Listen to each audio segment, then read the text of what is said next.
I've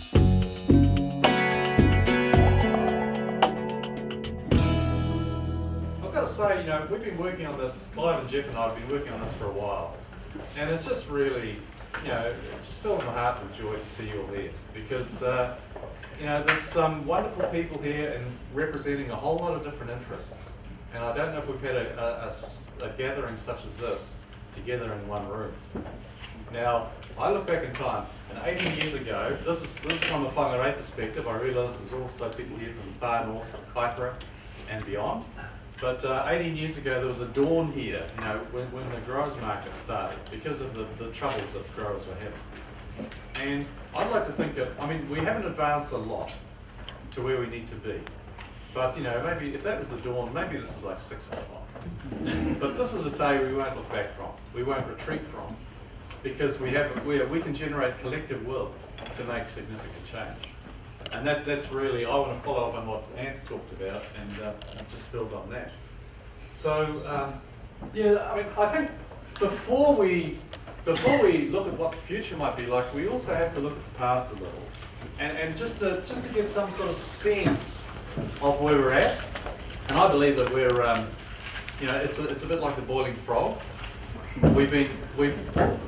We've got to the situation a little bit like how Ant described with food everywhere, but it's more food-like substance than real food, and we see the problems that causes our growers, people that aren't eating good food, don't have access to good food, and our health system, it will be crippled by it. So, it's time to get out of the pot. I don't know if it's too late or not. So it's interesting, isn't it? Because this is a part of this is about identity. It's about rangatiratanga, because it's about our sovereignty, what we're able to put in our bodies, and sometimes we don't have that choice. And this sociologist here has talked about our identity and how identity is formed. And you create identity in conversations with others. You determine who you are in conversations with others. And I've got to confess that I took my children along to McDonald's and had them sort of branded, when I was young, because that was just what you did. And I was aware of food at the time, but hey, it was such a great place to go, and there were toys, and they could play and do stuff like that. I could have said, let's stay home and have some kale. They would have reported me to the So we're going to ask who's actually controlling the conversation. Now, this is a statement from Coca-Cola's marketing strategy from a couple of years ago. They took that liquid story. Through the stories we tell, we will provoke conversations and earn a disproportionate share of popular culture. So they've got their brand everywhere, but that's not enough. It's about telling the stories that will capture your hearts. And remember, we're a bit of a minority here, okay?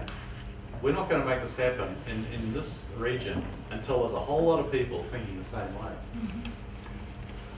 So, actually, in my study, in my conversations and my research, this document here from the International Panel of Experts on Sustainable Food pretty well encapsulates the journey we're on here.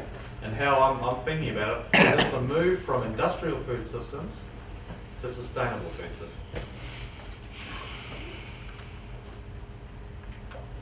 So that's what an industrial food system looks like. We don't have those here, but that was probably once rainforest in South America. So that, and that, has that been developed for human well-being? No.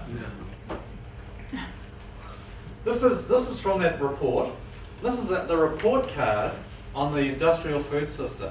Now, this is a food system we've thrown billions of litres of oil at, and chemicals and fertilizers and all sorts of marketing intelligence, all the best brains that we've got. And this is what we've got. So for a population of 7 million, I think it's 6.8 at the time this was reported, almost 5 billion people are suffering from those issues. 795 million people hungry, 2 billion people with micronutrient deficiencies because they're not eating good food, and 1.9 billion people obese or overweight. So how's that for a report card for all of the brilliance we threw at food production in the 20th century? it's a big fail.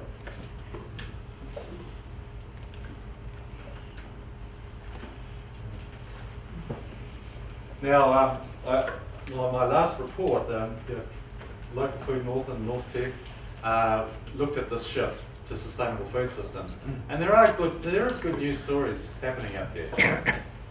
This couple, unfortunately, they weren't able to be here today. I put them on the cover because it's a great story. They're down doing the South Island crossing at the moment, I think. But that's Kiri and Brandon Edwards, and about back in the 60s, their whānau lost their land on Huruki Mountain because of rate arrears or something like that. That land was alienated from their whānau. And he went off to university. He became like a merchant banker, and he worked overseas for a long time. He came back, bought the land back, and they're running. He's got an Angus stud on there now.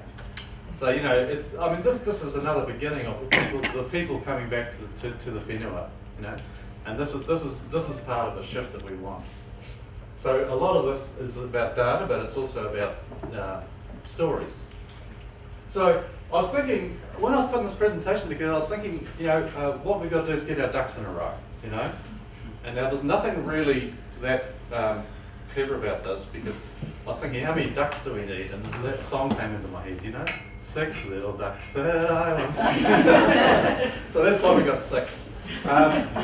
There could be any number there, But I believe that effective systems change will only happen when there's a critical mass of us moving forward. So let's have a look at our scorecard at the moment. Where are we at? I mean, if you were to, we need to have a compelling vision. That's not just us, that's everybody. We need to see a healthy future. We need to have the same values. We need to be operating from similar values around food, etc. Reflexivity. We need to be able to look back at ourselves and see where we are at this moment. That's really important to understand the situation we find ourselves in. Policy change, as Anne has outlined. We have to be coordinated. We have to be strategically coordinated, so we work together. And there has to be tangible actions. So just think, where do you think we're at? If you're not from Northland and your region, where do you think we're at? Where would you give yourself a score? And I'm not just talking about us, I'm talking about the region. So, for example, is there a compelling combined vision about our future? So have you got a bit of a line there where your don'ts are? So that's what I think. Now this one's interesting, policy change, because there have been some gains. It's not all bad. Like, for example, the Northern District Health Board decided to support local food by asking for a certain percentage of food to be sourced locally. And they've eliminated sugar, for example, in vending machines and things like that. And that woman is probably partly responsible. Hurrah! Debbie's on the board. But I think we're still going downhill because of problems around food regulations. And I know food safety is important, but let's not go over the top. So when you look at food planning, it's about balanced regulations.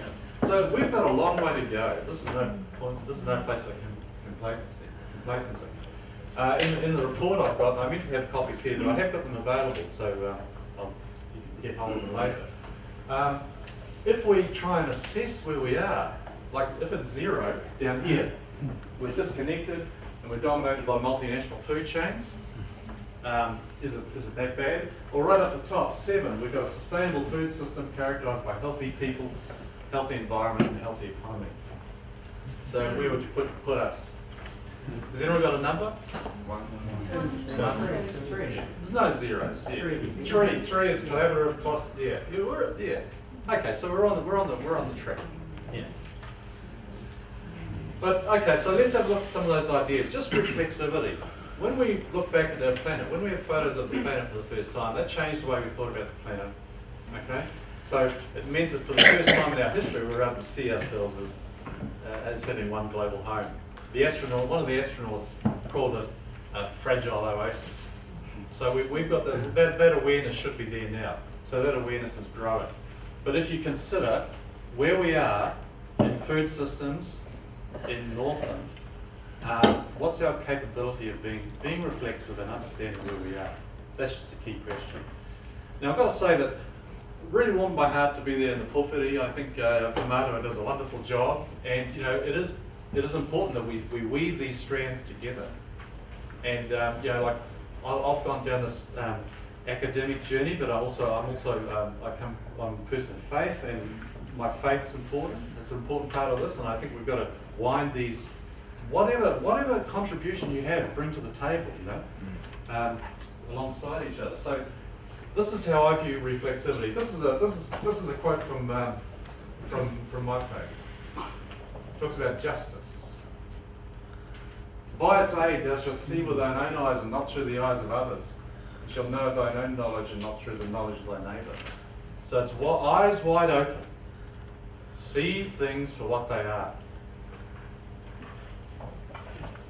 So sustainability in this context to me is environmental justice, social justice, economic justice. So here's another model. This is the late edition, and I couldn't not put this in here. This is from Otto Sharma, who's a colleague of Peter Singhi.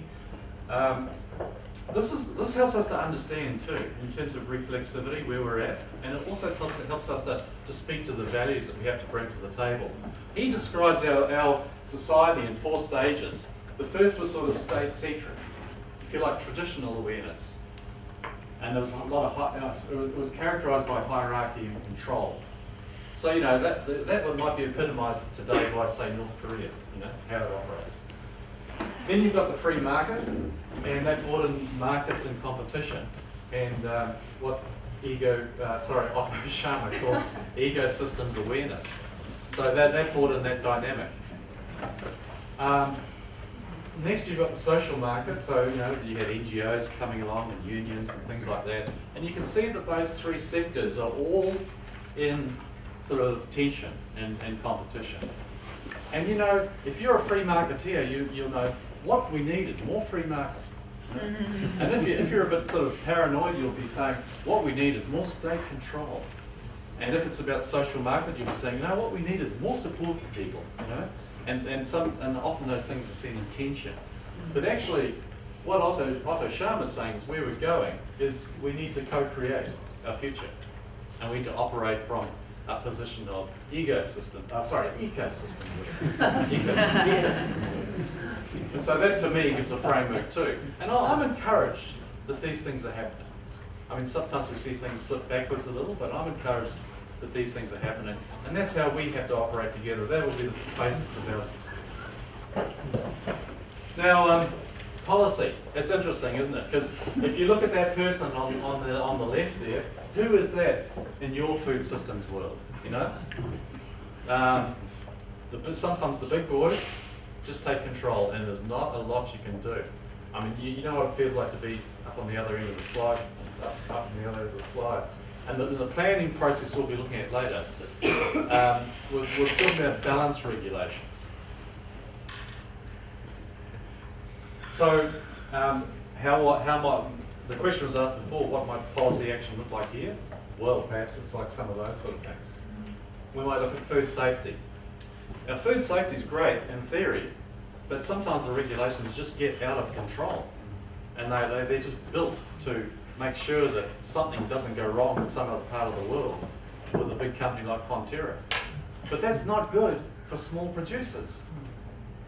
And so, we don't want people going out of business because they've got all these regulations to adhere to. Mass medication of people. I mean, I know there's public health people in here, so I'll have to hide behind this, but things like fluoride in the water and stuff like that, I mean, hey, leave me alone. I want to decide what I put in my body.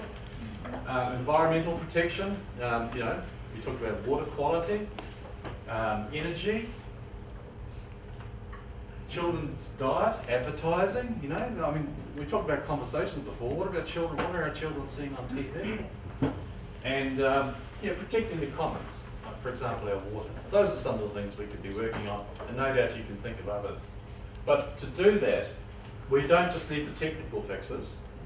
To change behaviours, we've got to change all those things underneath that underpin them. Now, this is from Murray Burns, one of the directors of the Whangarei Growers Market. If I'm forced to wash my greens in chlorine and use fungicide like the big producers, I'll simply close my business. Now that frog is actually on, Murray grows lettuces hydroponically, but that frog's in his sort of in the water. And when you got frogs in the water, you know something good is happening. There's another one. This is Biddy Davis. I think she makes $40,000 out of cheese made from raw milk, and she's got 4 cows. That one, there's Isabel. So let's say hello to Isabel. So yeah, but she's been in Parliament recently, just advocating again, or saying that basically the new food regulations are going to put her out of business. So in this country, we've got 4 people making cheese out of raw milk. Isn't that pathetic? Now soon we might have none. Are you happy with that? No. And then if we look at this, I mean, this is I buy raw milk because it just tastes great, you know. Now, if you look at this, I want you to do a bit of a risk assessment here. And if we look at impact on one scale and risk on the other scale, what is the risk posed by continued consumption of sugar at current levels? And what's the level of impact on the health system? Where would you put that? Yeah? Okay, I'll give you lots of 5s. Okay, so what's the risk posed by consumption of raw milk at current or even increased levels? Now what's the level of impact on the health system? 0. Yeah, okay. You go down or well, there's my assessment. Yeah. But which one of these is regulated against? Yeah. Now there's something wrong here. There's something wrong. So I think too it's an element of democracy, you know. So we get to vote every 3 years. So to honour this lady here, every time you spend $1 with her face on it, you're voting for something. So you know, we've got the oldest democracy in the world in terms of universal suffrage, for adults anyway. In 1893, she came through with this. We've been leaders in social policy for a long time. But what are we doing here? So I've stolen this one from Anne. I've just translated it for you. We've got the international. It's interesting because Professor Barbara Burlingham here. You'll hear her tomorrow. She is saying that she's worked with the United Nations, and she said that New Zealand does sign up to a lot of international protocols that do deliver, should deliver on some of the things we're talking about. It's just that we sign them, we don't necessarily follow up. So we can work that. I mean, I'd like to think we can influence that at that international level. I mean, this lady's been influencing it at that level for a long time. Then there's these other levels here. We're a region. We can operate in a regional way. And we can operate in our organisations. For example, we can make those changes. And by the way, these are I'm hoping all these presentations will go up on our website. Yes. We'll PDF them and put them up on our website. And remember, they're all being videoed. So, I mean, what can we do? I think I mentioned before the values that we need for this to happen. Here are some of the things. Here are some of the ways we've got to make it happen. You know, it's got to be collaborative. Jeff, Clive, and I will be talking about that throughout this conference, because we feel that that's the place to start. It's got to be democratic. I think if we made a food policy council, for example, or talk about policy, those policies have to be crowdsourced and partnership. You know, I mean, it's not possible to have a sustainable food system in Northland without Māori. Transparent, perhaps guided by a reference group. I'll give you a little more detail on that. The last research piece I did, I asked those people participating to be in a reference group, so we can have people doing the work, but have people guiding those decisions with decision points. and founded on environmental, social and economic justice. So I guess the question would be, what are the policy reforms that you would like to see? And you usually have time for you to ask questions, but I'm asking them. And how would you like to see us create a Northland Food Policy Council if we do that?